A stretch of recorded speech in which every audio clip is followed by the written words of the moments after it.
ever make weird books as a kid? No judges here, but mine was called Jack's Story. I remember making this book back in elementary school, so this shall be interesting. Without further ado, let's get started into the weird book I call Jack's Story. So the book starts off with a character named Jack, and he's running down the hall with textbooks in hand, and he is blocked suddenly in the hallways by a wide boy named Jim. Jim forcefully pushes Jack on the ground, and he drops everything, and you know Jim, he's a classic bully. He calls Jack a nerd. But anyways, Jack picks up his stuff, and he runs to his class, but then this kid named David calls him a nerd as well. But what is with everyone in this book just doesn't like Jack? What? But anyways, Jack makes it to his class, but Mr. Dave, his teacher, scolds him for being 5 minutes late to class photos. Then everyone starts lining up and starts heading to the gym. But as Jack was walking down the hall with his class, he spots at the lockers at the corner of his eye a tail. He goes to investigate, but the tail disappears. But then the line stops because Mr. Dave stopped it because there was another class in the gym. Then he checks the line because he thinks Jack is not in the line. But as he checks, Jack was in the line, so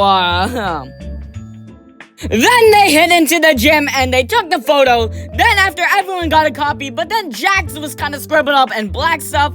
And he asked the person that took the photo if he got the wrong one, but the bell rang for lunch. So they all go to the cafeteria, and as Jack gets his food, he gets tripped, and as he looks back at what he tripped on, it was the same tail from the lockers. To get the boring stuff out of the way, he got attacked by a shadow guard demon thing. Then he went home and searched up on his computer, what are demons? And then he hears a scratching sound at his window, so he opens his window curtain and he sees the same demon tail thing from the lockers and the lunch table. Then Jack opens the window and proceeds to follow the tail, and it leads to a demon shadow thing opening a portal, which is kind of weird. But then once it was finished opening the portal, it goes through and Jack follows, and Jack was suddenly teleported to a house, and it sounded like something was upstairs. Then Jack proceeds to climb the stairs, and he stepped on a creaky floorboard, which alerted who was ever in the house. Jack suddenly ran out of the door with lightning speed into the forest, but then he heard an ominous flying speed sound coming really close behind him, and before he even realized it, he got hit by something. Then Jack saw a pyramid-headed thing, and it started trying to introduce itself, which is kind of odd, but his name was Zoro, which kind of reminds me of a character named Roanoa Zoro in a way. But anyway, Zoro tries to explain oh, you're not from this universe, I'm just trying to help, but honestly, if you got smacked by a shield in real life, honestly, is that called helping? So, Jack was kind of skeptical of trusting this pyramid-headed thing. Then a portal opened, and they both went through it.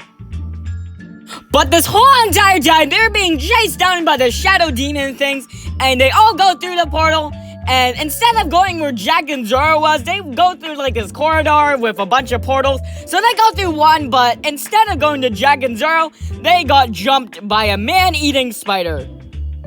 Meanwhile, Jack and Zoro got teleported into this Egypt ruin thing, and they see a tablet on the ground, and what do you know, there's this triangle Dorito thing on it, and it kind of reminds me of a character named Bill Cipher, where it is Bill Cipher.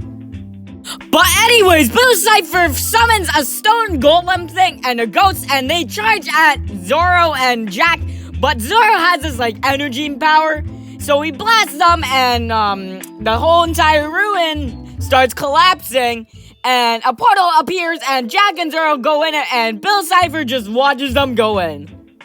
But anyways, Jack and Zoro fall into this white void thing, and they see someone in the distance, and he just teleports right in front of them and asks for their name, which they obviously said Jack and Zoro, and that character is named Blank. But then all of a sudden, they hear thuds. And the thuds got closer, and what do you know? It's a monster that kind of looks like something from Undertale. But then the monster tries swinging at Blank, but Blank swiftly dodges and uses his fire powers to burn the monster's arm, and the monster shrieks and goes for Jack, but then Zoro blocks it with its shield, and then the monster decides to use its energy beam and it shoots where everyone is and cracks a hole in the ground and causing everyone to fall. After they fell down the hole, they were like in this infinite cave system, and before they can even choose which cave way to go from, they hear a noise, and all of a sudden, suddenly a bunch of shadow demon guards pop out of nowhere. Then we see who is really behind all the shadow guards, and I guess their leader, it was Zoro's dad. Then Jack mustered up some lightning powers and took Zoro's dad head on. And that was the end of Jack's story. I mean, the ending was alright, but it would have been cool if I actually written the ending in the original book, but I didn't because I was in elementary school, and I think I was very lazy back then. I have no idea, old me. But anyways, where's the part 2? I have no idea why Jack gets lightning powers all of a sudden. And that was the weird book I made as a kid. You're making that part 2, right?